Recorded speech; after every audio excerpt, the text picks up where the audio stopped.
बता दें, केंद्रीय मंत्री चिराग पासवान ने मुजफ्फरपुर के एमआईटी मैदान में वो गरज दिखाई, वो शेरदिली दिखाई जिसकी चर्चा पूरे बिहार में हो रही है। और एमआईटी मैदान के रैली को देखकर विपक्षियों के पसीने छूट रहे हैं, क्योंकि चिराग पासवान की सभा में जिस तरह की भीड़ थी, जिस तरह का पागलपन था चिराग पासवान को देखने के लिए, उससे एक बात तो स्पष्ट हो गया कि अब की बार चिराग पासवान बिहार में नया इतिहास रचने वाले हैं।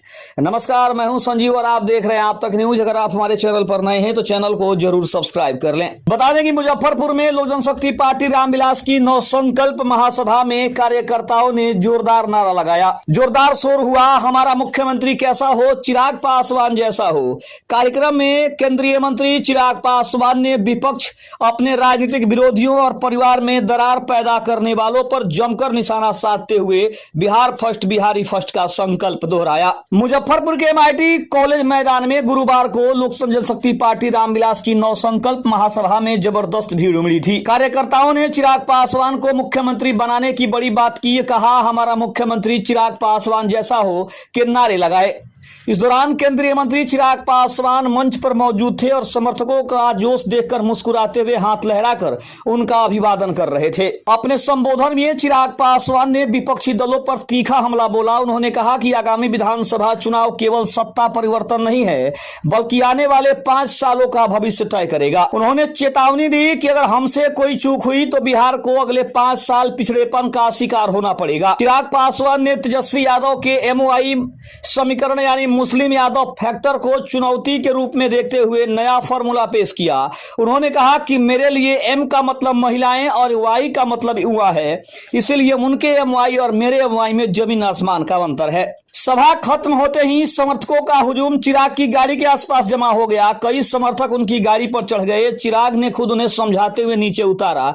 बाद में सुरक्षा कर्मियों ने भीड़ को काबू किया। चिराग पासवान ने भावुक होते हुए कहा कि पिता के जाने के बाद मुझे और मेरे परिवार को तोड़ने की कई बार कोशिश की गई, कभी पार्टी से निकालने की साजिश की गई, कभी घर से बेघर करने की योजना बनाई गई, लेकिन चिराग न टूटा है न झुका है। विरोधी भूल गए कि मैं शेर का बेटा हूं, इसलिए ना ही कभी टूटूंगा और ना ही किसी के सामने झुकूंगा। चिराग ने कहा कि आजादी के 80 साल बाद भी बिहार पिछड़ा राज्य बना हुआ है। उन्होंने सवाल उठाया, दिल्ली मुंबई से कभी कोई लड़का रोजगार के लिए बिहार नहीं पलायन कर रहा है, नहीं आया, लेकिन बिहारी आज भी शिक्षा और रोजगार के लिए पलायन कर रहे हैं। स्वास्थ्य सेवाओं के लिए बिहारियों को अब भी दिल्ली एम्स जाना पड़ता है। आखिर ये सुविधाएं बिहार में क्यों नहीं हो सकती हैं? उन्होंने कहा कि उनकी कल्पना का बिहार वह होगा जहां दूसरे राज्यों से लोग रोजगार और स्वास्थ्य सेवाओं के लिए आएंगे। उन्होंने नारा दिया, बिहार फर्स्ट, बिहारी फर्स्ट। विपक्ष को भी उन्होंने नहीं छोड़ा, विपक्ष पर भी तीखा हमला बोला। चिराग ने कांग्रेस और राजद को घेरते हुए कहा कि दशकों तक सत्ता में रहने के बावजूद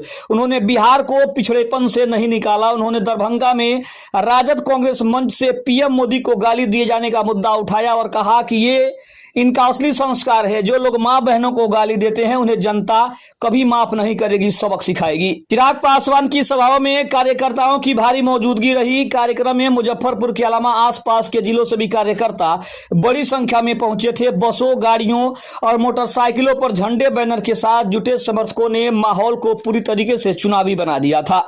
मंच पर चिराग पासवान और उनके पिता रामविलास पासवान की तस्वीरें लगी थी, जिससे साफ संकेत मिला कि पार्टी अपने दम पर बिहार की राजनीति में नई पटकथा लिखना चाहती है। 2025 की तैयारी का आगाज चिराग पासवान ने कर दिया है। पॉलिटिकल एक्सपर्ट्स का मानना है कि अब महासभा चिराग पासवान के 2025 के विधानसभा चुनाव की तैयारियों का आगाज है।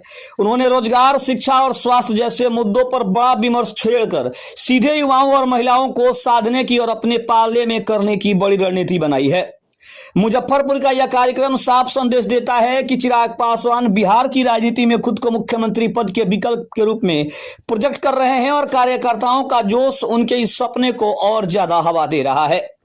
एक बात तो स्पष्ट है कि चिराग पासवान ने अपनी सभा में एक बात तो क्लियर कर दिया है कि वो बीजेपी के भरोसे या फिर जीतन राम मांझी या फिर एनडीए के अन्य सहयोगियों के दलों के भरोसे नहीं है, बल्कि वो खुद अपने भरोसे और अपने दल बल के, अपने कार्यकर्ताओं के भरोसे, अपनी जनता के भरोसे चुनाव में उतरने को तैयार है। इसीलिए मंच पर चिराग पासवान और उनके पिता की तस्वीरों को मुख्य रूप दी गई थी, मुख्य जगह दी गई थी। इससे स्पष्ट हो गया कि चिराग पासवान ने एक तीर से कई निशाने साधे हैं। जहां पे कार्यकर्ताओं का जोश देखकर चिराग पासवान ने जोश जोश में काफी कुछ कहा है। अब देखना दिलचस्प ये होगा कि महासभा में इतने लोगों की जो भीड़ थी वो चिराग पासवान को बिहार की राजनीति में एक नया सितारा बनाएगी, या फिर चिराग पासवान को सिर्फ देखने के लिए भीड़ थी, या फिर उनके भविष्य को गर्त में ढकेलेगी।